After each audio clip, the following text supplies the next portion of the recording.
Hello everyone, and welcome to another episode of Growing in Grace. It has been a crazy, chaotic, stressful past 3 weeks, which is why I have not posted any content, and I am terribly sorry about that. My brother has been in and out of the hospital. He is still in the hospital right now. He has had to have emergency surgery and been in ICU, and he was just moved down to the floor yesterday, and I'm not sure exactly how long he will still be there. So those of you that are praying people, please just lift him up in your prayers. I do want to go ahead and forewarn you guys, my kids are in my space right now, so you will probably hear them playing. You will probably hear them scream at each other once or twice, probably more than that if I'm being 100% honest, but it's okay. We're going to work through this. We have a lot of content to cover. We are in Esther still. We are in chapter 3. There is a lot of content, and those of you that are seeing this on YouTube, I recorded the last podcast, but I could not get my computer to post it to YouTube, and I was recording it from my vlogging camera. So this episode I'm actually recording from my phone, so that way I can just directly upload it to YouTube and not have any issues. But those of you that are watching on video, I'm gonna kind of just show you what we're dealing with today. We have a lot of notes. The entirety of chapter 3 is highlighted in my Bible. There's a lot of content here, and I'm super excited. Arabella agrees. She's also excited about something completely different, but yes, I'm Mama. I'll read to you in a minute, okay? But we got a lot of content to cover, so we're gonna go ahead and just dive right in and get started. We are introduced to Haman in this chapter. Now, Haman is the antagonist of the entire story of Esther.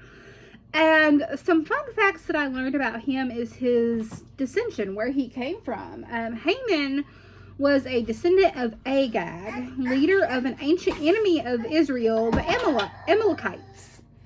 And fun fact about the Amalekites is they had opposed Israel from the beginning. They were enemies of Israel from the very, very start. When the Israelites had departed Egypt under Moses, this is when kind of a lot of this rivalry or enmity happened. So Haman's hate of the Jews was ingrained into his very being. It's kind of what he was brought up in. He was very discriminatory against the Jews, and that's all he was taught growing up. That was part of his heritage and his culture. But Mordecai was the son of Kish, just like King Saul was. And it was King Saul who had failed to execute King Agag, which we see in 1 Samuel chapters 9 and 15. There's a lot of that in there. We won't really go into that. But for Mordecai to honor a person like Haman and who he was, it would have been an affront to God. It would have been disgraceful to honor this person who had sought out to destroy those people from the very, very beginning. So that's just a little fun fact there. So Mordecai definitely was not having it. He was not having it at all.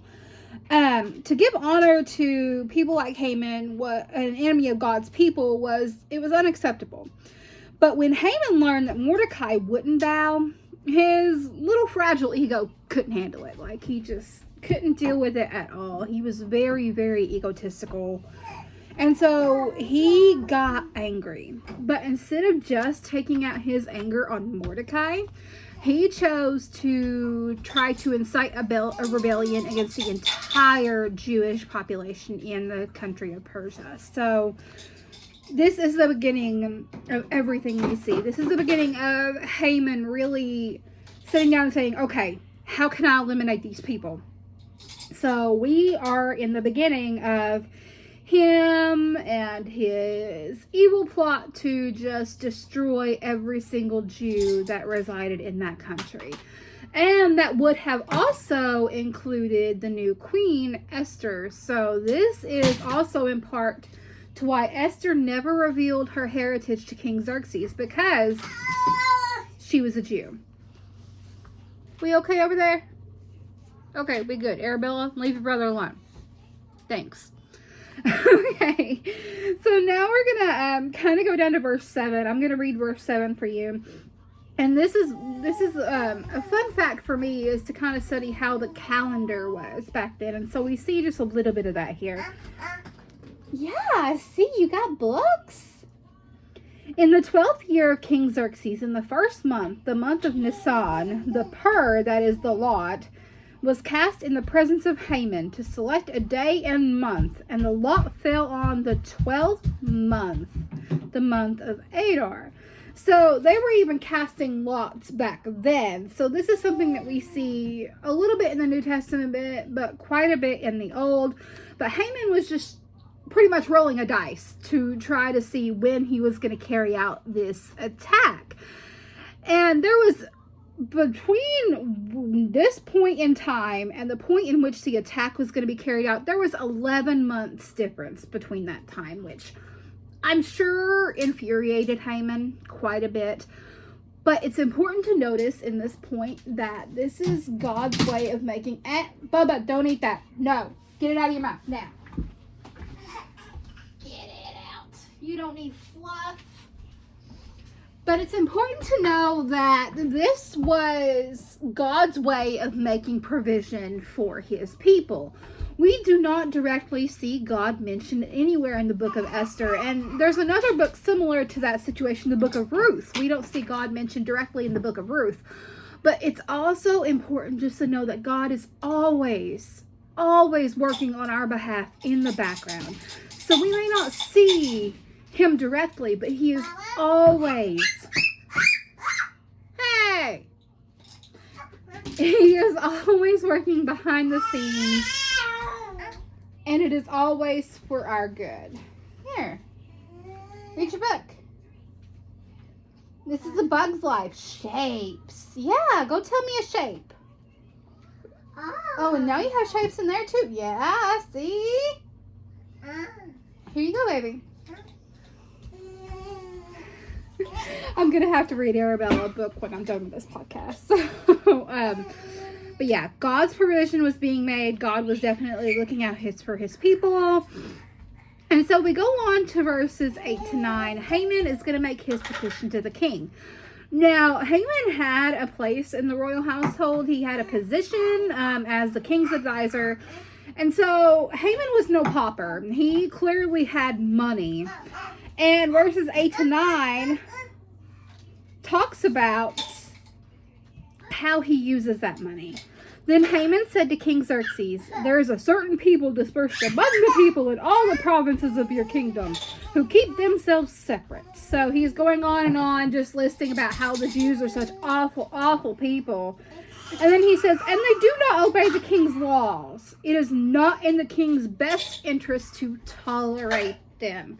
So Haman was petitioning his case and saying, "King, they clearly don't obey you. You shouldn't tolerate them. We need to carry out a punishment against them." And so then he said, "If it pleases the king, let a decree be issued to destroy them. And I will give 10,000 talents of silver to the king's administrators for the royal treasury." So Haman was bribing the king at this point. It is getting really chaotic in here, guys. I am so sorry. But 10,000 talents of silver was equivalent to 375 tons, or about 340 metric tons. So he was willing to very much endow this operation at any cost. He was taking out the Jews. He didn't care.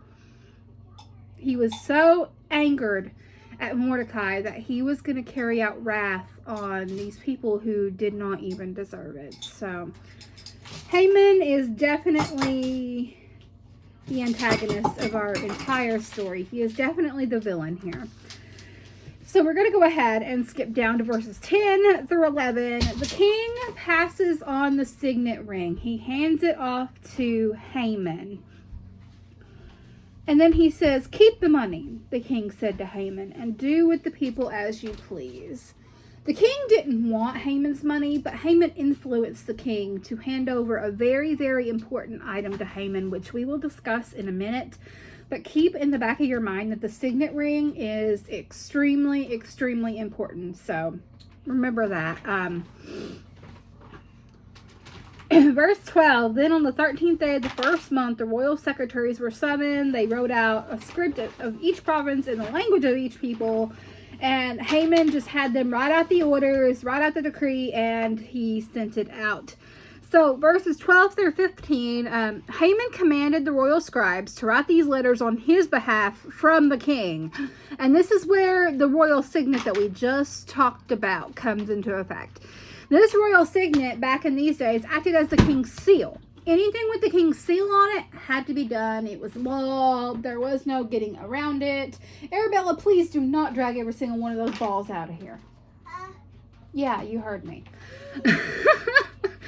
But the king's royal seal was law. It was word. So despite the people's confusion of this order, they were very confused. Even in verse 15 it says, but the city of Susa was bewildered. They didn't understand it. They didn't know what was going on. It was still an order that they had to follow. But after all this was said and done, Haman and the king celebrated. They celebrated the future destruction of the Jews, which is kind of sad. The beginning of,